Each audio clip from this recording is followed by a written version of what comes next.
नमस्ते। हमारे आज के इस नए एक्सप्लेनर में आपका बहुत बहुत स्वागत है। आज हम जिस टॉपिक पे बात करने वाले हैं ना, वो सच में एक गेम चेंजर है। आज हम एक ऐसी अल्टीमेट टूल किट को डिकोड करेंगे जो राइटिंग यानी लेखन कला को एक डरावने और उबाऊ टास्क से निकालकर क्लासरूम के सबसे दिलचस्प और आकर्षक अनुभव में बदल सकती है। अगर आप स्टूडेंट्स के अंदर छिपे हुए राइटर को बाहर लाना चाहते हैं तो यकीन मानिए ये सेशन आपके लिए एक मास्टर क्लास साबित होने वाला है। तो चलिए शुरुआत एक बहुत ही बुनियादी सवाल से करते हैं। जरा सोचिए, आखिर बच्चों को लिखना इतना नामुमकिन सा क्यों लगता है?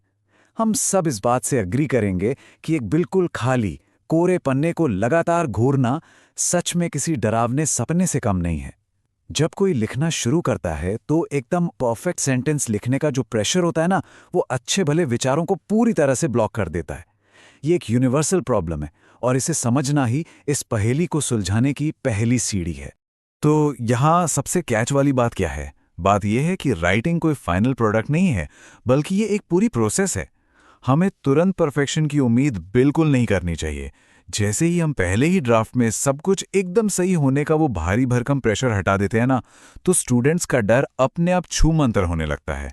उन्हें ये विश्वास दिलाना बहुत ज़रूरी है कि गलतियां करना इस प्रोसेस का एक बहुत ही नॉर्मल और बल्कि ज़रूरी हिस्सा है। तो आज के हमारे इस एक्सप्लेनर का रोड मैप कुछ ऐसा रहेगा। सबसे पहले राइटिंग प्रोसेस का माइंडसेट, फिर आइडिया सोचना और उन्हें ऑर्गेनाइज करना।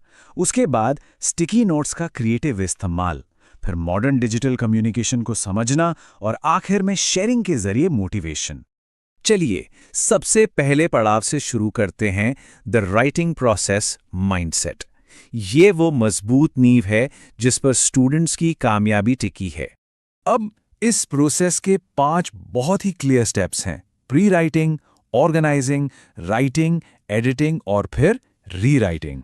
यहां हमें एक बात की गांठ बांध लेनी है। बच्चों को बार बार ये याद दिलाना है कि फर्स्ट ड्राफ्ट का मतलब सिर्फ पन्ने पर अपने विचार उतारना है, बस।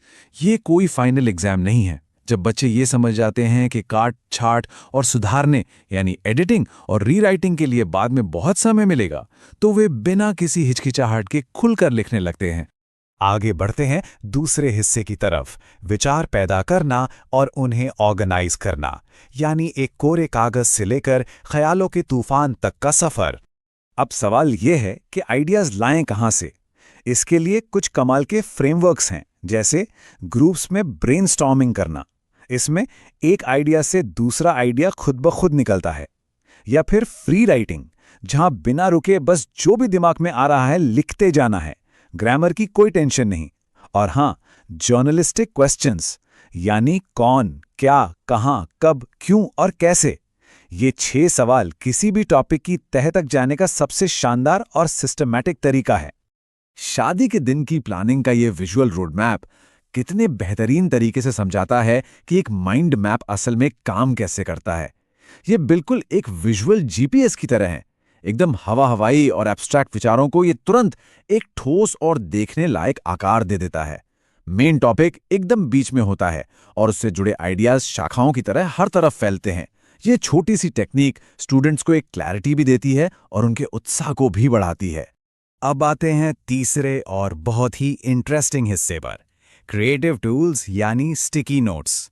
छोटे छोटे माइक्रो फॉर्मेट्स, लेकिन रिजल्ट्स एकदम मैक्रो। एक बहुत ही मजेदार सवाल है, आखिर एक पोस्ट-इट नोट पर कोई कितना ही लिख लेगा? और पता है, यही इसका असली जादू है। जब लिखने की जगह यानी आपका वर्कस्पेस इतना छोटा सा हो जाता है ना, तो वो जो एक विशाल खाली पन्ने का डर होता है, वो एकदम गायब हो जाता है। स्टूडेंट्स का पूरा फोकस सिर्फ उस एक छोटी सी पर्ची को भरने पर होता है, जो उन्हें बहुत ही आसान और अचीवेबल लगता है। ये 6 पैनल वाली नैरेटिव आर्क एक्टिविटी तो सच में एक जबरदस्त टूल है।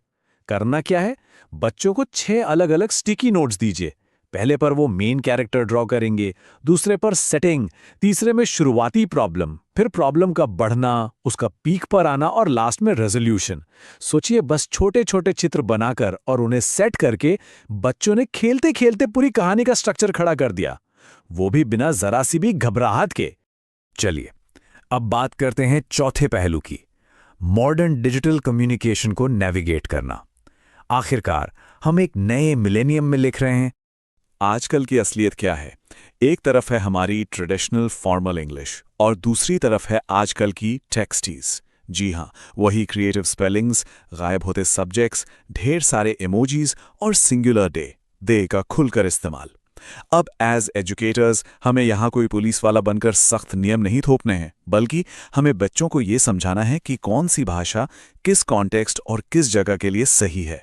फॉर्मल और कैजुअल के बीच के इस फर्क को समझना ही आज के टाइम में इफेक्टिव कम्युनिकेशन की चाबी है। और अब हम पहुंच गए हैं अपने आखिरी और 5वें हिस्से पर, शेयरिंग के जरिए मोटिवेशन। यही वो अल्टीमेट सीक्रेट है जो अच्छी राइटिंग को बाहर लाता है।